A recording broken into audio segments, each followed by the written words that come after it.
21 period की कर।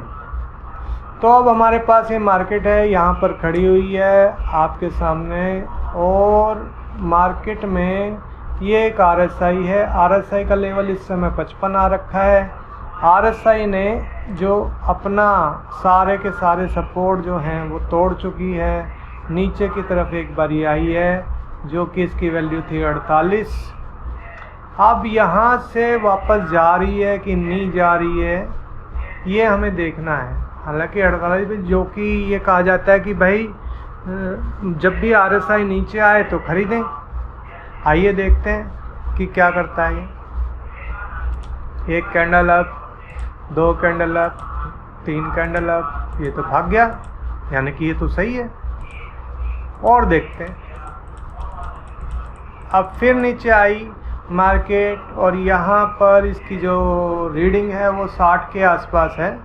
तो यहाँ पे भी इसको अगर हम माने कि भाई बाय है, अभी देखते हैं फिर क्या होता है। ये तो कुछ भी नहीं हुआ, अभी तो खड़ा ही हुआ है, और उसके बाद कटा नहीं है अभी, क्योंकि यहाँ बाय किया है आपने तो इसका स्टॉप लॉस होता है ये, और ये कट गया। तो अब बेसिकली ये यहाँ पे कट चुका है और मूविंग एवरेज से नीचे है। अभी फिर देखते हैं फिर कोई बाय आता तो। ये फिर से एक बाय आ गया है 92 रुपये पे, देखते हैं चलता है क्या। और ये भी चल गया है, कटा नहीं, ओके। और कोई देखते हैं, ये देखिए फिर से एक बाय आया है 99 रुपये पे, और ये भी चल गया क्योंकि यहाँ पर बाय आया था और यहाँ से 101 रुपये पे आ गया है। और देखते हैं कोई और बाय मिलता है क्या।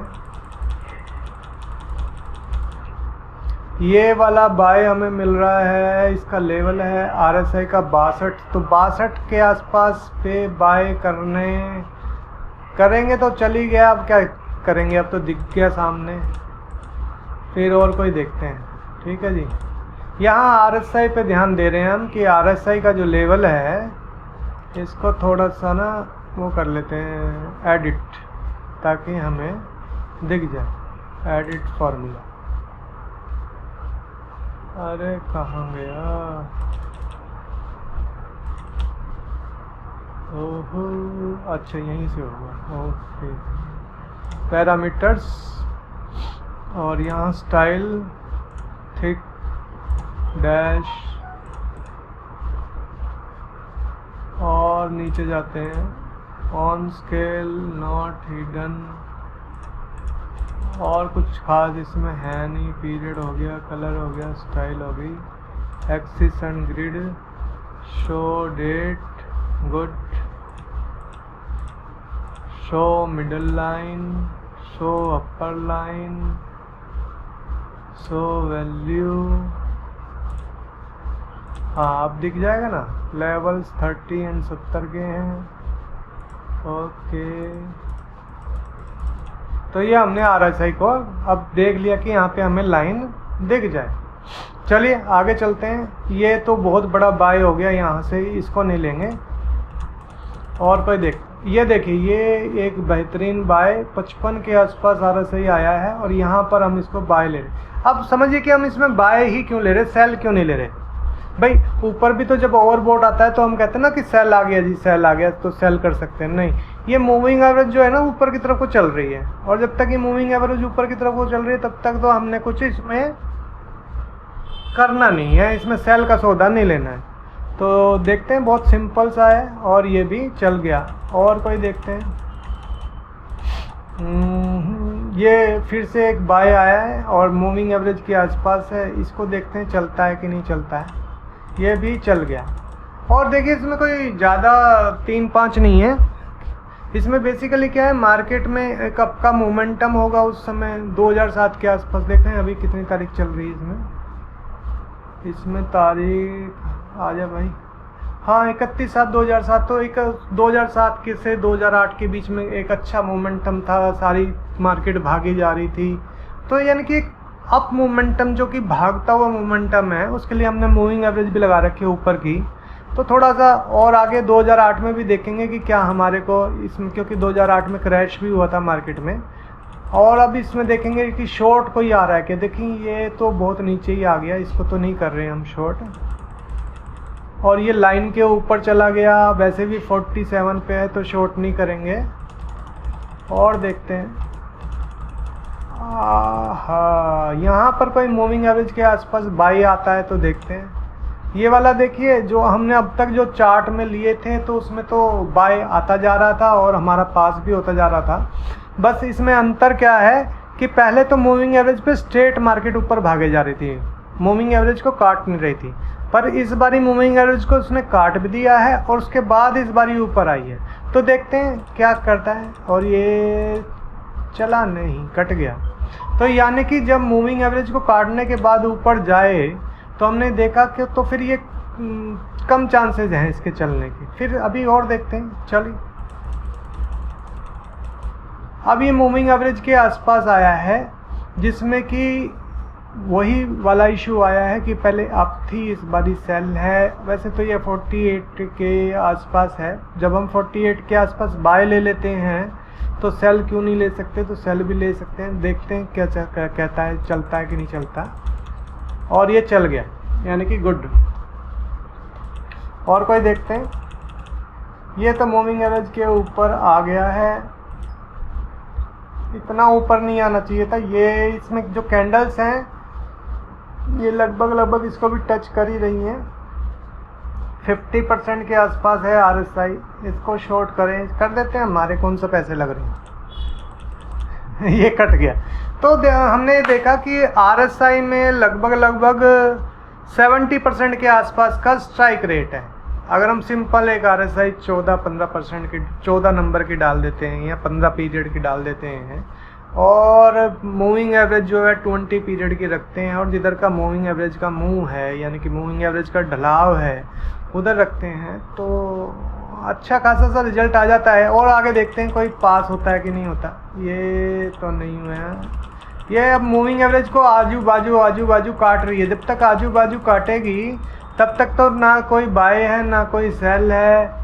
ये एक सेल हो सकता है, यहाँ पर RSI 50 के आसपास है, ये एक सेल देखते हैं, इसको हम मानते हैं कि सेल है हमारा। और ये लगभग हो ही गया नीचे तक, यहाँ तक। यही टारगेट होता है कि जो इसका जो नेक्स्ट सपोर्ट है या रेजिस्टेंस है उसके पास तक जाएगा।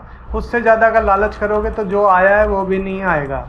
और कुछ देखते हैं, कोई ट्रेड आए तो। ये वाला ट्रेड हमने जान के नहीं लिया है, रीजन बीइंग की मूविंग एवरेज के ऊपर आ रहा है, तो इस तरह के ट्रेड अक्सर फेल हो जाते हैं। ये वाला ट्रेड आप अब नीचे टारगेट कुछ बचा ही नहीं, इसमें क्या टारगेट लेंगे नीचे। और अभी आज तारीख देख लें इसकी कितनी आ गई, तो 2008 आ गया है, बहुत बेहतरीन।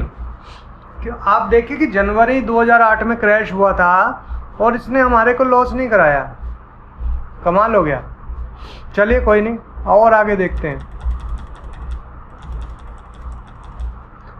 अब फिर वही वाली सिचुएशन आ गई है कि यहाँ से जो मार्केट है वो नीचे जा रही थी और यहाँ से मूविंग एवरेज ने थोड़ा सा अपना मुंह ऊपर दिखाया है।